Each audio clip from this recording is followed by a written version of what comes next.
আসসালামু আলাইকুম। আজকে আপনাদের সাথে কথা বলবো সৌদি থেকে ইটালি ট্যুরিস্ট ভিসা নিয়ে। ইটালি আপনারা এত পরিমাণের কমেন্ট করতেছেন, এত পরিমাণের মেসেজ করতেছেন, ইটালি কিভাবে যাওয়া যায় সৌদি থেকে। সো আজকের এই ভিডিওতে আপনাদের সাথে শেয়ার করব ইটালি ট্যুরিস্ট ভিসা নিয়ে, ওয়ার পারমিট না, ট্যুরিস্ট ভিসা নিয়ে। আপনারা সৌদি থেকে ট্যুরিস্ট ভিসা কিভাবে পেতে পারেন, কী কী ডকুমেন্ট লাগে, কত রিয়াল খরচ যাইতে পারে, এইসব বিস্তারিত নিয়ে আজকের ভিডিওটা অবশ্যই সম্পূর্ণ দেখবেন, স্কিপ না করে, তাহলে বিস্তারিত জানতে পারবেন। আর আমার ইউটিউব চ্যানেলে যদি নতুন হয়ে থাকেন অবশ্যই চ্যানেলটি সাবস্ক্রাইব করে পাশে থাকবেন।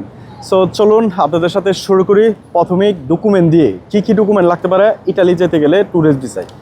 সো সর্বপ্রথমেই আপনার ডকুমেন্ট হিসাবে লাগবে হলো আপনার যে পাসপোর্টটা আছে, 6 মাসের উপরে পাসপোর্টটা লাগবে। পাসপোর্টের পরে আসে হলো আপনার এক কপি ছবি, পাসপোর্ট সাইজ ছবি, আকামা। তারপর লাগবে আপনার অ্যাপার্টমেন্ট লেটার। তারপর আপনার যদি ইটালিতে কিনো আপনার ফ্রেন্ড সার্কেল বা আপনার আত্মীয় স্বজন কেউ থাকে তাদের কাছ থেকে যদি ইনভিটেশন লেটার আনতে পারেন তাহলে ভালো। আর হলো তারপর হলো স্যালারি সার্টিফিকেট এবং আপনার ব্যাঙ্ক স্টেটমেন্ট এবং আপনার স্যালারি ট্রানজিট যেন হচ্ছে এটারও একটা সার্টিফিকেট লাগবে। এবং ট্যুরিস্ট ভিসার ক্ষেত্রে আপনি অ্যাপ্লাই করতে পারেন। এবং আপনি সৌদি আরব আছেন, সৌদি আরবের নিয়ম জানেন অবশ্যই। সৌদি আরবের ছুটি নিতে হবে, কফিল থেকে হোক, কোম্পানি থেকে হোক। কিন্তু কোম্পানির মালিক হন তাহলে আপনি আপনার সিআর ইউজ করতে পারেন এই ফাইলের ভিতরে। আর হলো আপনার হোটেল বুকিং লাগবে, এয়ার টিকিট লাগবে রিটার্ন। তারপর আপনি কই দিন থাকবেন ইটালি গিয়ে এটার একটা আইডেন্টিটি বানাইতে হবে, কোথায় কোথায় যাবেন এগুলো বানাইতে হবে। এবং তারপর আরও বিভিন্ন ধরনের ডকুমেন্টস লাগে। সো ইন্স্যুরেন্স লাগবে, ট্রাভেল ইন্স্যুরেন্স লাগবে। এগুলো যদি আপনি প্রপারলি দিতে পারেন তাহলে আপনি ট্যুরিস্ট ভিসার জন্য ইটালির এম্বাসিতে দাঁড়াইতে পারেন।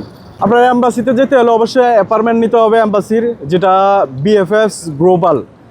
ওইখানে আপনি ফাইল জমা করবেন, ওইখানের এম্বাসি ডেট নিয়ে ওই ফাইল সব কিছু গুছায়া তারপর আপনি ফাইলগুলো জমা করবেন। তারপর ভিসা আপনাকে দিবে নাকি দিবে না এটা হলো ইটালি এম্বাসি জানে। আর তার পাশাপাশি আপনার ট্রাভেল হিস্টোরিও লাগবে, আপনি কয়টা দেশ ঘুরছেন তাদেরকে প্রুভ করতে হবে। সো সৌদি থেকে আসলে যাদের প্রফেশন ভালো, যাদের কোম্পানি আছে নিজের, সেই ক্ষেত্রে আপনি ইটালির ভিসা পাওয়ার সম্ভাবনা খুবই বেশি। এবং আপনি চাইলে যারা নর্মাল ওয়ার্কার আছেন তারা চাইলে ইটালি হবে না সহজেই। আপনার অনেকেই বলেন ভাই আমি ইটালি যেতে চাই, কিভাবে যাব। ইটালি আসলে এইভাবে হয় না এত সহজে।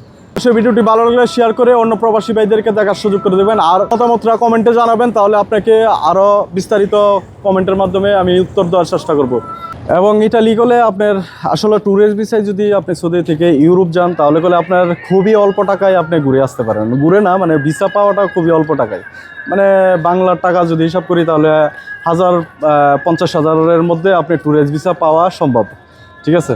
সো আপনি চাইলে আপনার প্রফেশন ভালো হলে আপনি যাইতে পারেন। সো আজকের ভিডিওটা এখানে শেষ করতে যাচ্ছি। সে পর্যন্ত ভালো থাকবেন, সুস্থ থাকবেন। আল্লাহ হাফেজ।